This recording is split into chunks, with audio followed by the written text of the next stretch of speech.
الشیطان الرجیم بسم اللہ الرحمن الرحیم اللہم صلی علی محمد وآل محمد۔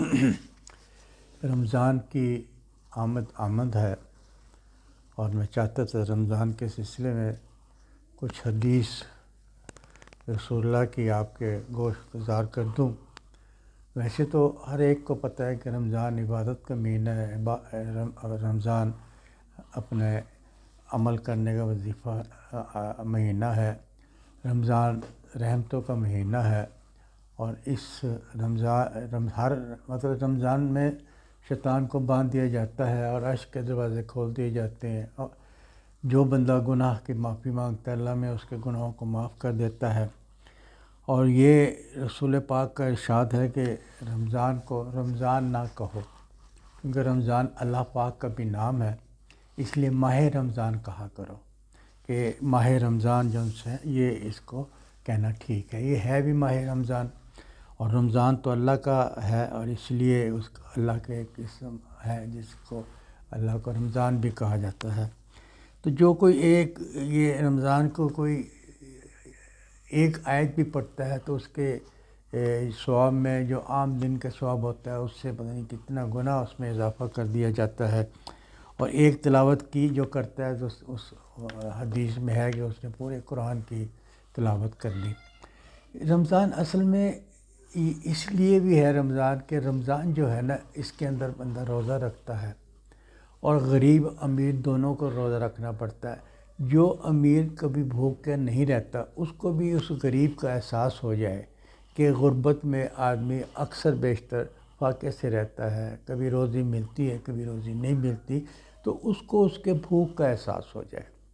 اور پھر کیونکہ اس مہینے میں قرآن کو اللہ میں نے نازل کیا ہے، اس لیے اللہ میں چاہتا ہے کہ اس کی اہمیت تمام مہینے کے مہینوں سے افضل ہو، اور اسی لیے وہ رمضان میں اتنی فضیلت دیتا ہے کہ جو اپنے گناہوں کی معافی مانگنا چاہتا ہے اس کو گناہ کی معافی مل جاتی ہے، جو اپنا رزق بڑھوانا چاہتا ہے اس کو رزق مل جاتا ہے، کیونکہ رمضان شریف میں ایسی راتیں بھی آ رہی ہیں کہ جس کو ہم شب قدر بھی کہتے ہیں، اور پھر اللہ میں یہی فرماتا ہے کہ میں نے قرآن کو شب قدر میں نازل کیا۔ اس شب قدر کی اتنی فضیلت ہے کہ اللہ میں کہتا ہے کہ جی آج کی رات مجھ سے مانگ لو جو کچھ مانگنا ہے، آج میں بالکل دوں گا، اگر آپ سچ تک دل سے اپنے گناہوں کی معافی مانگ لیں تو میں معاف کر دوں گا۔ یہ کیونکہ رمضان شریف آ رہا تھا اس کے تعارفی مطلب کہ تھوڑی سی باتیں میں آپ سے کر لوں گا، لیکن اس کے بعد کل میری ایک دوسری ویڈیو آئے گی جس کے اندر میں ہر رمضان کے ہر دن کے روزے کا ثواب لکھوں گا، آپ کو بتاؤں گا۔ رسول پاک نے پہلے روزے سے لے کر 30ویں روزے تک کے لیے بتایا ہے کہ ایک پہلا روزہ رکھتا ہے تو اس کو کیا کیا ملتا ہے، دوسرا روزہ رکھتا ہے تو کیا کیا ملتا ہے، تیسرا روزہ رکھتا ہے تو اس کو کیا کیا ملتا ہے۔ تو وہ میں آپ کو 2 قسطوں میں وہ ویڈیو دوں گا، ایک سے یکم رمضان سے لے کے 15 رمضان تک، پھر 16 رمضان سے لے کے 30ویں رمضان تک۔ میں خود جب یہ پڑھتا ہوں تو میں خود بھی حیران ہو جاتا ہوں، میں کتنا بدبخت ہوں کہ میں نے ان باتوں کو پہلے نہیں کیا۔ ایسا ایسا آدمی کا اللہ میں عقل دیتا ہے، اس کے علم میں اضافہ کرتا رہتا ہے تو اس کو پتہ چلتا رہتا ہے کہ بہت سی ایسی قرآن کی آیتیں بھی ہیں جو میں نے اس کا اردو ترجمے کے ساتھ پڑھا تو مجھے اس کی فضیلت کا پتہ چلا، تو میں نے سوچا کہ کیا شان ہے اس پروردگار کی، اور یہی وہ شان اپنی بیان کر رہا ہے کہ مجھ سے مانگ لو، کوئی مانگ لو مجھ سے۔ آپ بزرگ ہیں، روزہ نہیں رکھ سکتے، بیمار ہیں آپ، نہیں مطلب کہ ہمت ہے آپ کی، تو وہ یہ کہتے ہیں کہ خالی میری عبادت تو کر لو اس مہینے، میرے قرآن تو پڑھ لو، تسبیح تو کر لو، اپنے گناہوں کی معافی تو مانگ لو، اپنے رزق کو بڑھا تو لو، اس سے اپنی بیماریوں کو تو دور کر لو۔ وہ تمام چیزیں اس مہینے اللہ میں آپ کی سنتا ہے۔ سب سے بڑھ کر ہم گنہگار ہیں، ہمیں سب سے پہلے اپنے گناہ کی بخشش کروانی ہے۔ استغفار پڑھ لیں، آپ صورتیں پڑھ لیں، کیونکہ جو شخص سوتے ہوئے رات کو سورۃ توحید کو 100 دفعہ پڑھے گا، رسول پاک صلی اللہ علیہ وسلم اللہم صلی علی محمد وعلی محمد فرماتے ہیں اس کے 40 سال کے گناہ معاف ہوں گے، اور کسی جگہ میں نے پڑھا اس کے 50 سال کے گناہ معاف ہوں گے۔ تو جو رمضان میں یہ کام کرے گا تو اس کی کتنی فضیلت ہے، کیونکہ رمضان میں تو ہر چیز کا آیت ڈبل ٹربل کر دیتا ہے، اور وہ اس لیے کرتا ہے کہ میرا بندہ کوئی گنہگار نہ رہے، میرا بندہ کوئی دوزخ میں نہ جائے۔ جو رسول کی اولاد آل ہے نا، یا مطلب رسول کے جو ہمارے پر رسول اللہ صلی اللہ علیہ وسلم نبی بنے نا، تو ان کی طرف سے جو آگے لڑی چلی ہے، ان کی عوام چلی ہے، صحابی چلے ہیں، معصومی چلے، ان سب کو جو مسلمان ہیں اور اپنے آپ کو مومن کہلاتے ہیں، تو اللہ میں چاہتا ہے میں ان سب کو بخش دوں۔ پچھلے لوگ جو گنہگار ہوتے تھے، جو انہوں نے اللہ کی نافرمانی کی، اللہ نے ان کو تباہ کر دیا، برباد کر دیا۔ لیکن رسول کی جو یہ چلی ہے نا لڑی، اس کے اندر اللہ میں یہ چاہتا ہے کہ یہ نیک کام کریں، نیک عمل کریں، مجھ سے مانگیں، میں ان کے گناہوں کو معاف کر دوں۔ تو اس مہینے میں آپ نے کچھ نہ کر رہے ہیں۔ اگر آپ روزہ نہیں رکھ سکتے، اول تو روزے کا میں تفصیلی آپ کو بیان کل سے شروع کروں گا کہ کل کا پہلا روزہ رکھنے کا کیا ہے، دوسرے کا کیا ہے، تیسرے کا کیا ہے۔ لیکن اگر آپ کچھ نہیں کر سکتے، ہمت نہیں ہے، بزرگ ہیں آپ، بیمار ہیں آپ، تو آپ تسبیح تو استغفر اللہ ربی توب الیہ پڑھ سکتے ہیں۔ اس تسبیح پڑھنے سے کیا ہوگا کہ اللہ میں آپ کے گناہوں کو معاف کرے گا۔ اور پھر رسول پاک صلی اللہ علیہ وسلم اللہم صلی علی محمد و آل محمد فرماتے ہیں کہ اگر آپ اپنے گناہوں کی بخشش پہ ہمت نہیں رکھتے، یہ اپنے آپ سمجھتے میں اپنے گناہ کی بخشش نہیں کروا سکتا، تو آپ مجھ پہ درود پاک پڑھیں۔ درود پاک اس طرح گناہ کو مٹاتے، اس سے جس طرح لکڑی آگ کو پانی ختم کرتا ہے، تو رسول پاک فرماتے ہیں اللہم صلی علی محمد و آل محمد، یہ اس سے جلدی اثر کرتا ہے کہ درود پاک پڑھیں گے آپ کے گناہ معاف۔ ابھی آپ نے پڑھ کے ہٹے ہی ہیں تو آپ کے گناہ معاف ہو جاتے ہیں۔ لیکن ہم نے اتنے گناہ ہوتے ہیں، اگر آپ یہ کہیں کہ میں نے تو ایسے گناہ نہیں کیے، آپ کبھی لکھیں، اپنی ڈائری اپنے کاغذ پہ لکھیں صبح سے شام تک آپ نے کتنے گناہ کیے، اور گناہ کو گناہ سمجھ کے کریں۔ اگر آپ فلم دیکھ رہے ہیں، اس کے اندر خواتین آ رہی ہیں، کوئی ڈانس ہو رہا ہے، تو یہ گناہ میں سے ہوگا۔ یہ نہ سمجھیں کہ یار یہ تو ٹی وی چل رہا ہے، یہ نہیں، آپ دیکھ رہے ہیں۔ جب آپ دیکھ رہے ہوتے ہیں تو آپ کو گناہ ملتا ہے اس کا۔ آپ موبائل دیکھتے ہیں، اس کے اندر ایسی کوئی ویڈیو دیکھ لیتے ہیں، وہ آپ کو گناہ مل رہا ہے۔ جھوٹ بول رہا ہے، گناہ مل رہا ہے۔ آپ والدین کی عزت نہیں کر رہے، اب کسی بچوں سے پیار نہیں کر رہے، تو آپ کو گناہ مل رہا ہے۔ جو ان کا حق ہے آپ نہیں دے رہے، اپنے ملازم کے ساتھ اچھا برتاؤ نہیں کر رہے۔ یہ چھوٹے چھوٹے گناہ جن کو ہم بھول چکے ہیں کہ یہ گناہ ہیں، وہ سب گناہ ہیں۔ اللہ کیا فرماتا ہے؟ اچھا، پھر بات یہ ہے کہ جو بھی آپ کام کر رہے ہیں، آپ کا دل گواہی دیتا ہے کہ یہ کام میں صحیح کر رہا ہوں یا غلط کر رہا ہوں۔ مثال کے طور پہ فقیر آ گیا مانگنے کے لیے، اللہ کے نام پہ دے دو، آپ نے غصے میں اس کو ڈانٹ دیا، کیا تم لوگ مانگتے رہتے ہو؟ بھائی شکر کرو، شکر کرو اللہ کا کہ آپ کے اندر اتنی، اللہ نے آپ کو کسی کو بھیجا ہے جو آپ سے مانگے۔ اور اگر آپ اللہ کے راہ میں 10-20 روپے دے دیں گے، آپ کی شان نہیں گھٹے گی۔ دینے والا تو اللہ ہے، اللہ دے رہا ہے نا، آپ اس کے پیسے دیو میں سے آپ پیسے دے رہے ہیں نا۔ تو آپ اس کو بھی دیکھیں، اس کو بھی دیکھیں، اس کو بھی دیکھیں، تو صبح شام تک ہم ہزاروں گناہ کرتے ہیں۔ جب ہم ہزاروں گناہ کرتے ہیں تو ایک سال میں 365 دن ہوتے ہیں، اور 365 راتیں ہوتی ہیں۔ اگر آپ اس کو بھی آپ اکٹھا کریں تو آپ کو ایک سال کے گناہ کو پتہ چل جاتا ہے۔ اور پھر آپ تو دیکھیں 9 سال کے بعد فرض ہو جاتا ہے ہر انسان پہ نا، اپنے 16 سال کے بعد تو فرض ہو جاتا ہے نا لڑکے پہ کہ وہ اللہ کے احکام کی پابندی کرے، نمازیں پڑھے۔ جو نماز نہیں پڑھا وہ گنہگار میں شمار ہوگا۔ اسی طرح بچی پہ 9 سال کے اوپر روزے فرض ہو جاتے ہیں، وہ روزہ رکھے اور نہیں رکھ رہی تو اس کو اللہ میں عذاب میں مبتلا کرتا ہے۔ وہ کوئی بھی فعل گناہ کا کرے گا تو اللہ میں سزا تو اس کو دے گا۔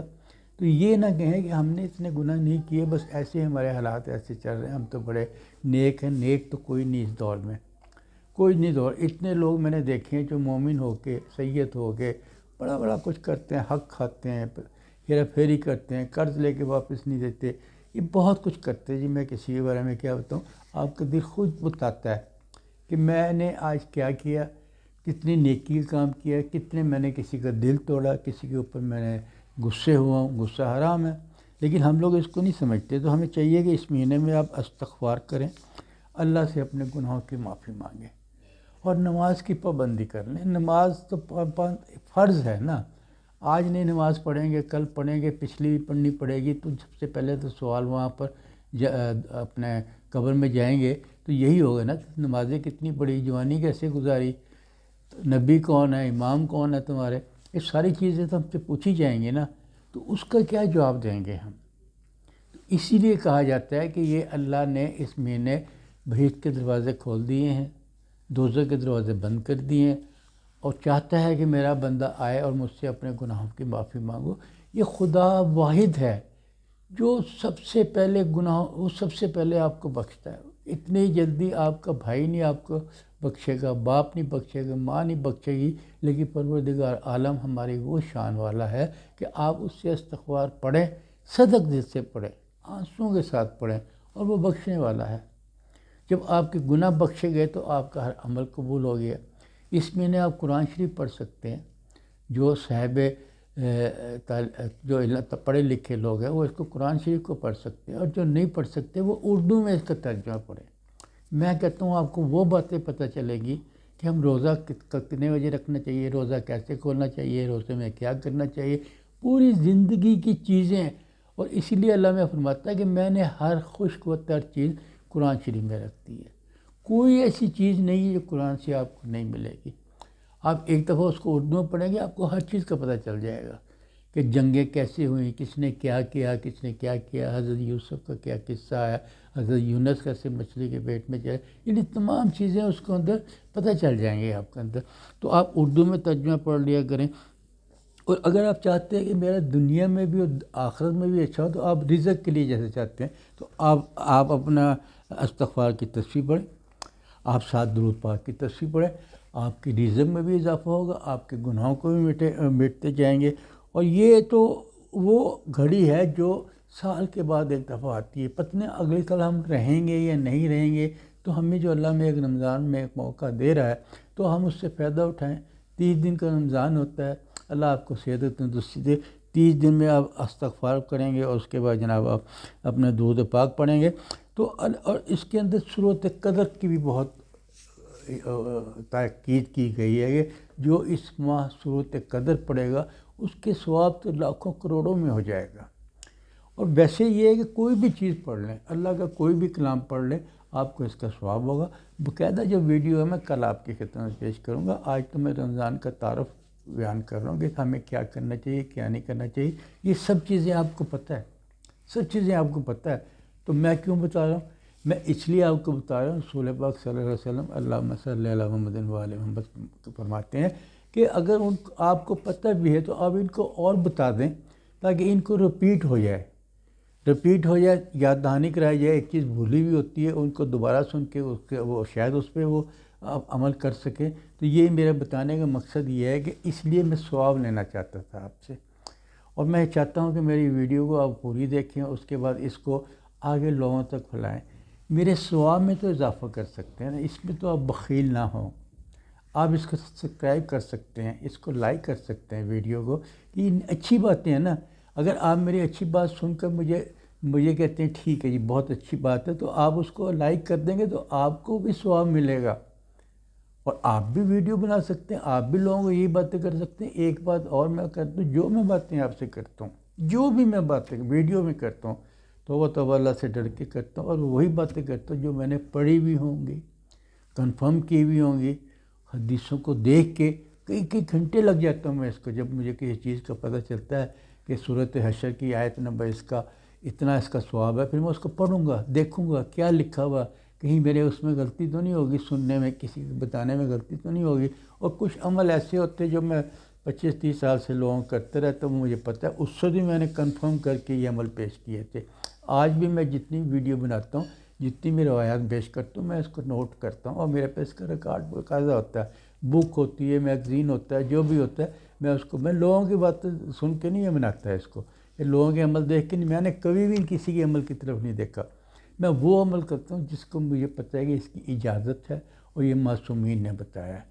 اگر آپ میری یہ ویڈیو پسند کرتے ہیں، اس کو پلیز لائک کر دیں، شیئر کر دیں، مجھے بھی ثواب میں تھوڑا سا شامل کر دیں، آپ بھی تھوڑا سا ثواب کر دیں، تاکہ مجھے بھی اس کی خوشی مل جائے کہ لوگ میری بات کو سن رہے ہیں، غلط کریں۔ میں کوئی غلط بات تو کرتا نہیں ہوں، اپنی آخرت سنوارنے کے لیے میں چاہتا ہوں کہ میں لوگوں کو بھی فیض پہنچا دوں، لوگوں کو بھی وہ باتیں بتا دوں جو اچھی ہیں اور رسول اللہ چاہتے ہیں، اور اللہ بھی یہ چاہتا ہے کہ یہ باتیں عام ہوں، لوگ اس کو سنیں اور میری طرف آئیں، اپنے گناہوں کی معافی مانگیں، اپنے رزق کے لیے دعا کریں، اپنی صحت تندرستی کے لیے کریں، اور اگر آپ کے والدین زندہ ہے، پروردگار ان کو صحت و تندرستی عطا فرمائے، انہیں عرصے تک زندہ رکھ کے ان کی آپ خدمت کر لیں۔ اللہ میں یہ فرماتا ہے کہ والدین کو خوش کر لیں میں خوش ہو جاؤں گا۔ اگر آپ چاہتے ہیں آپ کے والدین ناراض ہوں میں خوش ہو جاؤں، اللہ میں فرماتا ہے تو ایسا نہیں ہو سکتا۔ اور یہی رسول اللہ فرماتے ہیں پہلے اپنے والدین کو راضی کر لو، اور اللہ نہ کرے کسی کے والدین چلے گئے اس دنیا سے تو آپ اس کے لیے مغفرت کریں، اس کے لیے فاتحہ کریں، اس کے نام کی کچھ دیں، تاکہ اللہ میں خوش ہو جائے کہ اپنی غلطی کا احساس ہو گیا۔ اگر آپ کو میری ویڈیو پسند ہے اس کو لائک کیجیے، شیئر کیجیے، اس کو سبسکرائب کیجیے۔